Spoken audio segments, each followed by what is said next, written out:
So good afternoon, everyone. Welcome to Berkeley Zen Center. My name is Alan Sanaki. I'm the Vice Abbot of Berkeley Zen Center. I live here and also have a small organization called the Clearview Project, which is affiliated with Buddhist Peace Fellowship and affiliated with International Network of Engaged Buddhists. And we're happy to see many new faces here.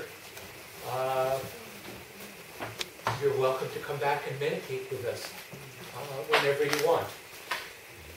We're very happy to have an old friend of BPF, of Berkeley Zen Center, and someone that I count as one of my primary teachers, Ajahn Sulak Sivaraksa of Thailand here this afternoon.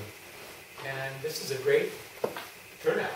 I'm happy to see everyone here to partake of his wisdom and to contribute your own and discuss how we can practice in the world, in a world that is marked by violence, marked by consumption. How many of you have encountered Ajahn Sulak before? How many of you have survived? I've known Sulak for more than 21 years now, since he showed up on our doorstep here when he was in exile in 1991. And since then, I've had the opportunity to practice with him, study with him, talk with him, and learn. And also to be part of an incredibly rich and vital network of friends who are working in the fields of Buddhism all around the world. Some here in the United States, but mostly in Thailand, in Burma, in Japan, in India, in Cambodia. It's quite an incredible network. And I don't think it would have existed without his unique position and unique ability and his way of connecting with people. Sulak is a prolific writer. The first book that I read by him was Seeds of Peace, which came out, I think, in 1991 here from Parallax Press. Most recently, the book that has been published here and recently published in England, The Wisdom of Sustainability, which has gotten wonderful reviews.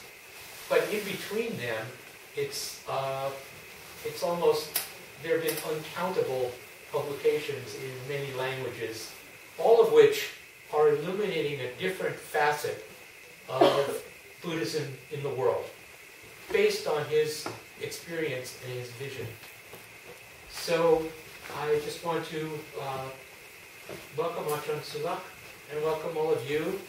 And we have about an hour and a quarter, an hour and a half together. So the floor is yours. Thank you. I'm very happy to be here.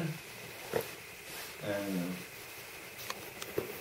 as Alan said, in my exile in 1991, I stayed at the center here for some months. And Alan and his wife helped me producing my memoir, published also by Parallax Press, called Royalty Demand Descent. So Parallax published two books. The first one is Seeds of Peace, Buddhist Vision for a New Society. And as Alan said, my latest book, The Wisdom of Sustainability, Buddhist Economic in the 21st Century, has been very well received. It has now appeared in Spanish, Dutch, Japanese, Sinhalese, and it will appear in Chinese, Korean, Hindi, Tibetan, Tamil, and so on. I'm very pleased. However, the topic of my talk today is, if I recall correctly, non-killing, non-stealing, Buddhist way of living in the world of globalized violence and consumerism. Is that correct? I have a friend in my country. He was Prime Minister, very well-known man, Anand Panjarachun. He's a very good diplomat. He said, whatever title they gave you, whatever question they ask you, just tell them what you want to tell them. Ignore the titles. But I have not been Prime Minister, I'm not that brave. I will follow instruction fairly strictly. As you all know, non-killing, non-stealing are the first two precepts of the 5 Panchasila, which taken seriously in the Theravada tradition. And in the Theravada tradition, when you receive the precepts, and it is recited in Pali. For example, the first one, Panatipata Vedamani Sikkhapathang Samadhiyami. It's no commandment, but you just take the precept in order to study and practice it. Sikkhapathang Samadhiyami. Take it to study and practice. Panatipata, killing, harming living beings is not recommended. And in Buddhism, the reason always given why should you not commit violence against life. Because not only others suffer, you yourself also suffer. Because the one who committed violence against others, promoting violence in himself, he becomes wrapped up with hatred. So the ideal in Buddhism is non-violence. One must learn to live a non-violent life.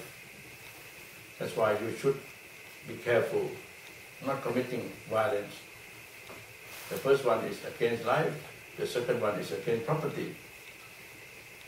When you commit violence against property by stealing, it means you promote greed. You commit killing, you promote hatred. And of course the third precept is not commit sexual wrongful acts. By so doing, others suffer, you yourself also suffer because you promote lust. And the fourth precept,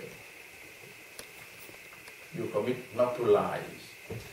Again, lying, somebody get deceived, you yourself get deceived too.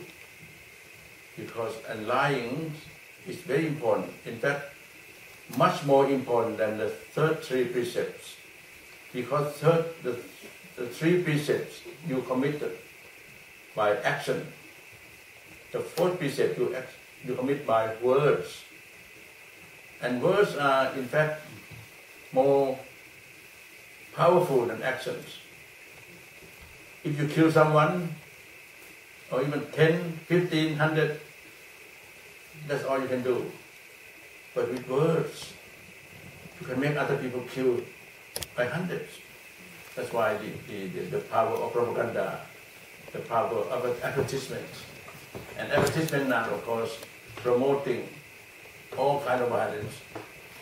Not only killing, not only stealing, not only sexual misconduct, but many other things. And that's why the consumerism makes you feel that if you don't consume these, that you are nobody. You are at the mercy of propaganda. That is, you are at the mercy of those who abuse the 4th precept. And the 5th precept usually translated as not taking drugs or alcohol. But in fact, the essence of the 5th precept is you learn to be mindful, you learn not to be mindless. Drug and alcohol help you to be mindless. But some other things also make you mindless. Propaganda also make you mindless. Advertisement also make you mindless. Even the propagating Buddhism, to claim the Buddhism is the only one, the best and so on, using like missionary propagating Buddhism, to make people become mindless. So that's why the Buddha never asked his disciples to sell Buddhism like some missionaries selling Coca-Cola, Pepsi-Cola. You see, the teaching of the Buddha is to be taken with consideration, with reason. Whatever he teaches, you must also question that is it the right kind of teaching or not. I just quote you one very concrete example. The Buddha gave a wonderful sermon once, very subtle, and he asked Sariputta, the chief disciple, Sariputta, you agree with what I said?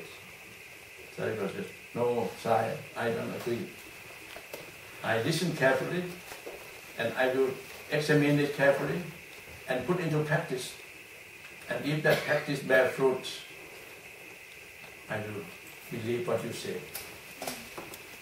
And the Buddha said, please, monks,